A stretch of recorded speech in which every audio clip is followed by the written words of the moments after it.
Welcome back to the Real News Network. I'm Sharmini Perez coming to you from Baltimore, and I'm speaking with Jeff Cohen. Jeff is a director of the Park Center for Independent Media at Ithaca College, and he was the founder of the Media Watchdog Fair. He's also the co-founder of RootsAction.org. And in segment one, I was speaking with Jeff about the Iowa primaries, the results, and what the various candidates, actually the two Democratic candidates, had to say last night, and we were unpacking that. So if you didn't see that, go watch that. And on this segment, we're going to deal with the media, how media covered the Iowa primaries, as well as the endorsements that media is, many of them are giving to Hillary Clinton, like the New York Times. So Jeff, welcome back. Nice to be with you. So, Jeff, let's dig right into this. The New York Times came out on Sunday endorsing Hillary Clinton. That it is the editorial board of the New York Times. What do you make of that? Totally expected. What we've had at the New York Times and most of the corporate mainstream media is that traditional Gandhi quote attributed to Gandhi. It's also been said by early feminists and labor leaders. First, they ignore you. Then they ridicule you, then they attack you, then you win. And, you know, at first it was ridicule, and at first it was ignoring.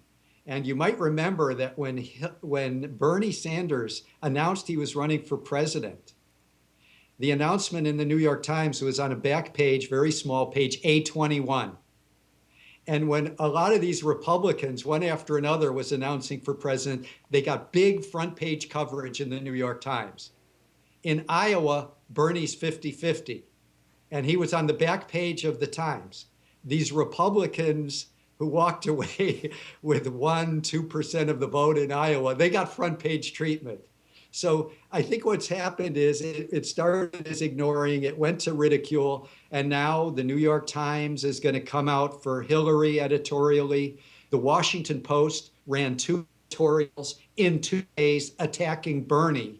And the first editorial was an utter doozy, basically defending the Wall Street status quo and saying that the big banks are now safely regulated, suggesting that Bernie is a demagogue when he talks about Wall Street. So we're definitely moving into this stage where you can expect the corporate mainstream media to be on the attack. And the important thing for activists and the kinds of people that get their news from the real news to understand is that this problem plaguing Bernie, the bias against Bernie, well, it's long-standing that in mainstream media, you've had a narrow spectrum of views, political views among the punditocracy.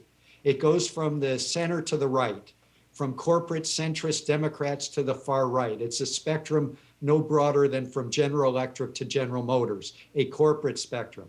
So in all of these discussions in the week leading up to Iowa, and we're going to see it in the week leading up to New Hampshire, you have a lot of these people on the panels that are big supporters of Hillary Clinton, like Paul Begala, who's associated with one of Hillary Clinton's super PACs. But they have panel after panel on CNN, on MSNBC, on the Sunday politics shows, where there are supporters of the right wing, supporters of Hillary Clinton and corporate centrism, but there's no one who's an unabashed supporter of Bernie Sanders. And if I were an activist seeing that, I would immediately go and protest to these media outlets. Now that it's a 50-50 campaign in the Democratic Party, you can't have defenders of Hillary and no defenders of Bernie, but that's what mainstream TV news has been doing. And yesterday you were telling me offline that you were actually flipping through the different channels, watching almost all of them and how they were covering it. How did they fare in Iowa? It got better and better as it became clear that it was a tie.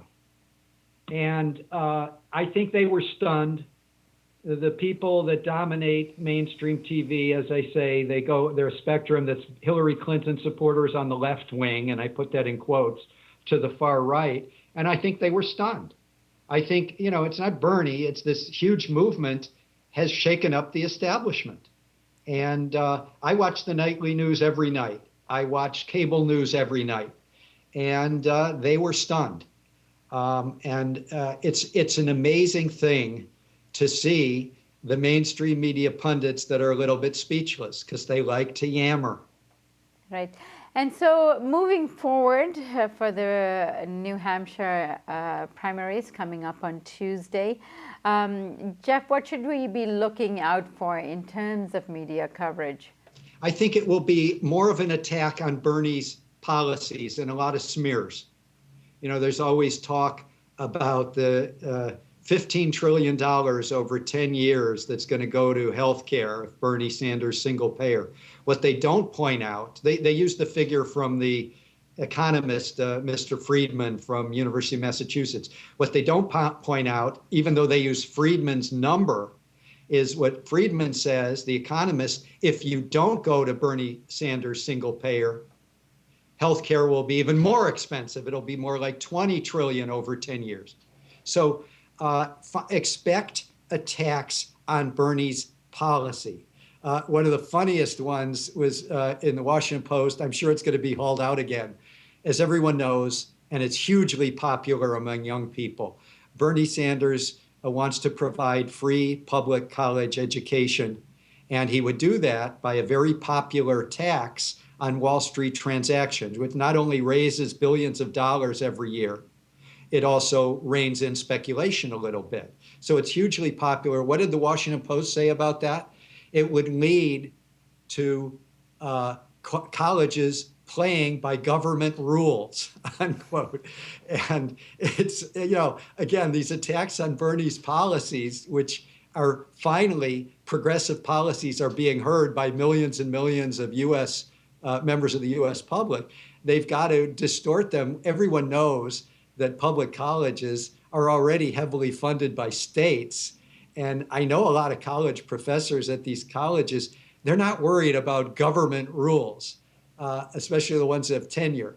They're not worried about more taxes going to public education. They're worried about cuts in taxes, which is leading to an undermining of public college education.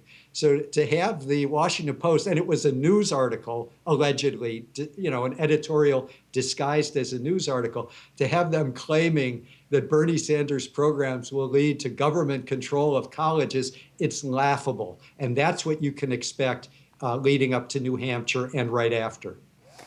All right, Jeff, I hope you join us for some of that coverage next week. Sounds good. And thank you for joining us on the Real News Network.